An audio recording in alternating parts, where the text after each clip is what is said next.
The beginning after the end के एक नए एपिसोड में आप सबका स्वागत है। एपिसोड के शुरू में हमें दिखाया जाता है वो सब अब फाइनली अंदर आ चुके हैं। राइना सबको कुछ पीने के लिए देती है, सब पीने लगते हैं, अच्छे से बातें करने लगते हैं, पर तभी सब पता नहीं क्यों बेहोश होने लगते हैं। आर्थर भी पी रहा था, तभी वो कहती है, अरे मुझे लगा तुम काफी चौकन्ने हो, जबकि तुम्हारे सामने सब ऐसे हो रहे हैं तब भी तुम ये पी रहे हो। आर्थर कहता है, मैं काफी ज्यादा डिस्ट्रैक्टेड हूँ और अब मुझे कुछ भी सरप्राइज नहीं करता, पर मुझे लगता है कि आपको ये सब कुछ पता था। और तभी आर्थर उससे पूछता है कि वो उसे आखिर क्या बताने वाला था, क्या उस बारे में आर्थर कुछ भी जानता है। रेनिया कहती है, हाँ, पर उससे पहले मैं तुमको सिखाना चाहती हूँ, बोलना चाहती हूँ, मैं एक डिवाइनर हूँ, ये तो तुम्हें पता है ना आर्थर, और इसी वजह से मैं हमारी पावर्स कैसे काम करती है ये तुम्हें समझाना चाहती हूँ। ये सुन के आर्थर बहुत ज़्यादा शॉक होता है। वो खुद एक डिवाइडर से डेविएंट मैजिक के बारे में, उनके मैजिक फॉर्म के बारे में सीखने वाला है। रेनिया हंसने लगती है और कहती है, आई एम श्योर तुम बहुत ज़्यादा इंटरेस्टेड होगे। डेविएंट जो कि वैसे पावर्स को हार्नेस करते हैं जो कि नॉर्मल चारों एलिमेंट में आते ही नहीं। ये रेगुलर मेजेस से अलग है जो कि अपने आसपास से, अपने एटमॉस्फेयर से माना को गैदर करते हैं। अगर मैं तुम्हें एग्जांपल दूँ, तुम्हारी मॉम वो अलग है, उनकी जो हीलिंग मैजिक है वो किसी भी एलिमेंट के अंदर नहीं आता, और मैं ऐसे ही काफ़ी सारे डेविएंट से मिली हूँ और उनके यूनिक मैजिक के बारे में मुझे पता चला है, और उनका ये मैजिक बिल्कुल अलग तरह से काम करता है, जैसे कि वो लोग इसी पावर को ही ड्रॉ करते हैं। हाँ, तुम्हारा डेविएंट फॉर्म या फिर तुम्हारा डेविएंट एलिमेंटल फॉर्म वो अलग है। डिवाइनर्स के लिए उनके पावर्स अलग तरीके से डेवलप होते हैं। हमारी पावर्स हमारे समय में, हमारी ज़िंदगी में कभी भी अवेकन हो सकते हैं, जैसे कि उनके अंदर ब्लड इमेजेस ऑफ फ्यूचर वो हमारे दिमाग में कभी कभी आते हैं। ये बहुत कम होते हैं, शॉर्ट टाइम के लिए होते हैं, पर फिर भी इन सब के लिए हमें कभी भी माना की ज़रूरत नहीं होती है। पर आर्थर तुम्हें तो पता ही है ये उतना यूज़फुल पावर नहीं है ना। पर आर्थर को यहाँ पे ये समझ नहीं आ रहा था कि एक स्पेल वो कैसे वर्क कर सकता है बिना किसी माना के, और वो कैसे इसे यूज़ करते हैं। और यहाँ पे वो उसे ये समझाती है या फिर कहती है, और वो अपनी इस पावर को अपनी लॉन्गजिविटी से ताकत देती है। क्या तुम्हें पता है आर्थर, हम डिवाइनर्स वो हर वक्त अपनी ज़िंदगी को और कम करते जाते हैं जितनी बार भी हम फ्यूचर को देखने की कोशिश करेंगे, और यही है डिवाइनर की ट्रू पावर। तुम्हें याद है ना आर्थर, इससे पहले जब मैंने वेरियन के वाइफ के बारे में कही थी। आर्थर कहता है, हाँ मुझे याद है। वो कहती है, हाँ उसके नाम थी लानिया, वो भी एक डिवाइनर थी बिल्कुल मेरी तरह, पर मुझसे कई गुना ज़्यादा पावरफुल।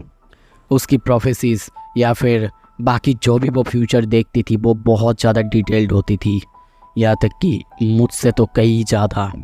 और इसी वजह से लोग जैसे कि उसे पूछते थे उसकी ब्यूटी और ग्रेस और साथ में उसके पावर्स को, सभी एल्फ उसे आइडलाइज करते थे। और फिर वो और वेरियन एक दिन प्यार में गिरे। उन लोगों ने अच्छे से शादी तो करी, फिर लगा था कि सब कुछ सही होगा, पर फेट का क्या कहा जा सकता है आर्थर। फिर वॉर शुरू हुआ, चारों तरफ यही सब चल रहा था, इन्हीं बातों का टेंशन सबके ऊपर था, और हमें अभी भी शक था। ह्यूमंस अभी भी कुछ करना चाहते थे, और हाँ हम लोग सही थे, क्योंकि तब का जो राजा था वो अपनी फाइनल एक्ट हमारे खिलाफ करने वाले थे। थ्रोन के फ्यूचर हायर को वो ख़त्म करने वाले थे। ये सुन के आर्थर चौंकता और कहता है, आपका मतलब? वो कहती है, हाँ सही समझे तुम, उनकी टारगेट थी वेरियन, वो उसे ही ख़त्म करना चाहते थे। वेरियन की वाइफ अपनी विजन से कई बार कोशिश की, अलग अलग तरह से देखने की कोशिश की कि कैसे वो वेरियन को बचा सकती है, पर आउटकम हमेशा उसकी मौत ही होती। और सिर्फ वेरियन को ही इस बारे में पता था, यहाँ तक कि वो उससे बार बार कहा करता था, भीख मांगा करता था कि वो ये सब ना करे, पर फिर भी लानिया ये मैजिक का यूज़ छुप छुप के करने लगी। तुम्हें पता है ना आर्थर, जब मैं पहली बार फ्यूचर में देखी थी, एक झलक बस मैंने फील किया था मेरे हाथों से दिन, हफ्ते और महीने गुजरते हुए। और तुम एक बार सोचो, वो ऐसा हर दिन करती थी अपनी प्यार को बचाने के लिए, और अंत में वो उसे बचाने में सक्षम हुआ। उसने तब तक सब कुछ को रोक लिया था जब तक कि उस किंग का बेटा उसे धोखा ना देता, पर उसने अपनी लाइफ काफ़ी खो दी थी, जिसके वजह से वेरियन के हाथों में ही उसकी जान गई। इस वजह से मैंने वेरियन को काफ़ी ज़्यादा हेट किया था, बहुत लंबे समय से हेट करा था, मैंने अपनी बहन को तक हेट करी थी कि वो मुझे इस पूरे दुनिया में अकेली छोड़ के चली गई। ये सुन के आर्थर चौंकता है और कहता है, क्या आपका मतलब वो? और वो वेरियन की तरफ देखता है और उसे वेरियन का हंसता खिलखिलाता हुआ चेहरा याद आता है कि इतने दुख के बीच भी ये बंदा कितना खुश रहता है। और तभी हम देखते हैं सिल्वी उठती है और उन दोनों को बात करने देखती है। रेना कहती है, देखो आर्थर, मैं ये तुम्हें इसीलिए नहीं बता रही हूँ कि मुझे तुम्हारी सिंपैथी चाहिए, मैं तो ये तुम्हें इसीलिए बता रही हूँ क्योंकि मैंने भी फ्यूचर देखा है आर्थर तुम्हारा। ये सुनते ही आर्थर पूरी तरीके से चौंक जाता है। कहता है, क्या मेरे फ्यूचर में? पर क्यों? पर तभी सिल्वी सामने देखते हुए गुस्सा करने लगती है। रेना कहती है, लगता है तुम्हारा बॉन्ड ट्रबल को महसूस कर सकती है। पर आर्थर तभी सिल्वी को समझाता है। अब रेना कहती है, अगर मैं सच कहूँ आर्थर, तो मैं तुम्हें तब से जानती हूँ, तुम्हारे ग्लिम्स मुझे तब से आ रहे थे जब मैं तुमसे मिली तक नहीं थी। आर्थर ये समझ नहीं पाता, पूछता है, क्या ये नॉर्मल है? वो कहती है, नेचुरल तो नहीं है ये, और ये कभी मेरे साथ पहले हुआ भी नहीं था। पर आर्थर, दिकातेन एक नई एरा में जा रही है, सब कुछ बदल रही है, और जितना कुछ भी मैंने देखा है, मैंने एक चीज़ तो जाना है, सब कुछ के बीच तुम ही आते हो आर्थर। आर्थर कहता है, क्या? पर मैं ही क्यों? वो कहती है, इसका जवाब तो मैं नहीं दे सकता आर्थर अभी, पर मैं इतना कम भी नहीं बताना चाहती कि तुम बेटर आउटकम के लिए दौड़ो। आर्थर को यहाँ पे ये समझ नहीं आ रहा था कि वो अपनी लाइफ स्पैन को ख़त्म कर रही है उसके फ्यूचर को देखने के लिए। वो ये भी पूछता है, क्या इस सब के बारे में वेरियन को पता है? वो कहती है, नहीं, और वैसे भी मैं बहुत जीत चुकी हूँ। पर हाँ आर्थर, तुम्हारे फ्यूचर को देखते हुए लगता है कि मैंने कुछ एनिमीज़ बना लिए हैं, जिसकी वजह से मुझे यहाँ पे चुप के रहना पड़ रहा है। पर चिंता मत करो, ये पूरी तरह से मेरी चॉइस है आर्थर। पर हाँ आर्थर, तुम्हारे सामने काफ़ी कुछ आने वाला है। जो भी फ्यूचर को तुम चूज़ करोगे वो कांस्टेंट होने वाला है। हमेशा तुम्हारे रास्ते में तुम्हारे लिए दुश्मन खड़े रहेंगे। पर सब कुछ के बीच मैं तुम्हें एक चीज़ बता सकता हूँ आर्थर, तुम एक एंकर हो, एक एंड गोल। तुम जो भी कुछ अपने लाइफ में अकम्प्लिश करोगे वही तुम्हारा पाथ डिटरमाइन करेगा। मैं तुम्हें दो चीज़ बता सकती हूँ आर्थर, लोग बुरे काम करते हैं पर कुछ अच्छे रीजंस के लिए, और दो, जो कि तुम्हें अपना दुश्मन लगे वो नॉर्मली कोई लीडर नहीं जो कि थ्रोन पे बैठा हुआ है, पर वो जो कि एक एवेंडेंस सोल्जर है जिसके पास खोने के लिए कुछ भी नहीं है। आई एम सॉरी आर्थर, पर इससे ज़्यादा मैं तुम्हें कुछ नहीं बता सकता। आर्थर अब ये सब सुन के कहता है, क्या होगा अगर मैंने राइट चॉइस नहीं की तो? वो कहती है, कोई बात नहीं आर्थर, कभी कभी राइट चॉइस ही हमेशा बेस्ट नहीं होते। चलो अब तैयार हो जाओ। हम लोग लगभग सारी रात बात कर रहे थे। सीन शिफ्ट होता है, हम जायरस एकेडमी के वहाँ पे एक जंगल में किसी जगह लूकस और उसके साथ उसके दोस्तों को देखते हैं। उसके हाथ में एक पोशन जैसा कुछ था।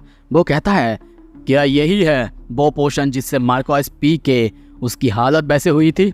दूसरा बंदा कहता है, मार्कोस ने इसे अपनी इच्छा से लिया था और उसकी बॉडी ने वो कंट्रोल नहीं कर पाया था। पर यहाँ पे आर्थर उस बंदे को चिढ़ाने लगता है कि ये वो नहीं पी रहा है, मतलब वो भी ये सहन नहीं कर पाएगा, और वो हंसने लगता है। वो बंदा भी अब उसके ऊपर चिल्लाने लगता है, मैं यहाँ पे तुम्हारी बेबी सिटिंग करने नहीं आया हूँ, कल हमारे लिए बहुत काम बचा हुआ है। पर वो और कुछ करता तभी देखते हैं लूकस उसके ऊपर हमला करता है। वो कहता भी है, हे क्या कर रहे हो तुम? लूकस कहता है, कब तक तुम मुझसे ऐसे बड़े बड़े की तरह बात करते रहोगे जबकि तुम एक मैसेंजर के अलावा और कुछ भी नहीं हो। तुम्हारे लीडर आगे बढ़ रहे हैं और तुम यहाँ पे मुझे बेबी सिटिंग करने आए हो। और तभी वो उस पोशन को पी लेता है।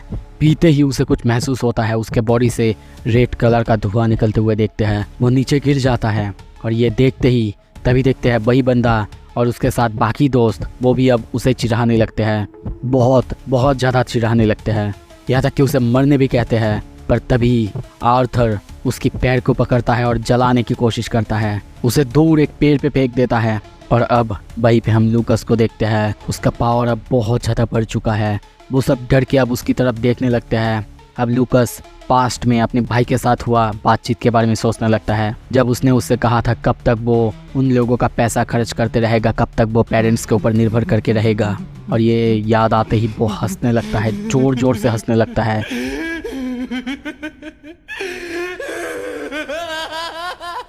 तभी देखते हैं डर के एक बंदा उसके तरफ जाता है हमला करने के लिए, पर वो पास आता उससे पहले ही आर्थर उसे एक ही बार में पूरी तरह से जला देता है।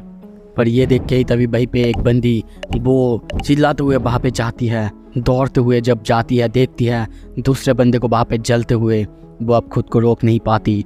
गुस्से में वो लूकस के ऊपर हमला कर देती है, पर लूकस बहुत ही तेजी से उसके पास आता है और उसके गले को पकड़ के पूरी तरह से ज़मीन में उसे गाड़ने लगता है। उसकी आँख और मुंह से खून निकलने लगता है। वो दर्द से चीखने लगती है, माफ़ करने के लिए कहती है, पर उसकी कुछ कहने से पहले ही लूकस उसे मार देता है। उसके बाद वो उसी बंदे के पास जाता है। आई एम सॉरी, यहाँ पे मुझे इसका नाम याद नहीं है। वो बंदा अब उसे माफ़ करने के लिए कहता है। लूकस उसकी बात सुनता ही नहीं और वो उसे मार देता है, वहीं पे बहुत बुरी तरीके से मारता है। सीन शिफ्ट होता है। अब देखते हैं सभी जग चुके हैं और सभी अब धीरे धीरे खाना खा रहे थे, बात कर रहे थे।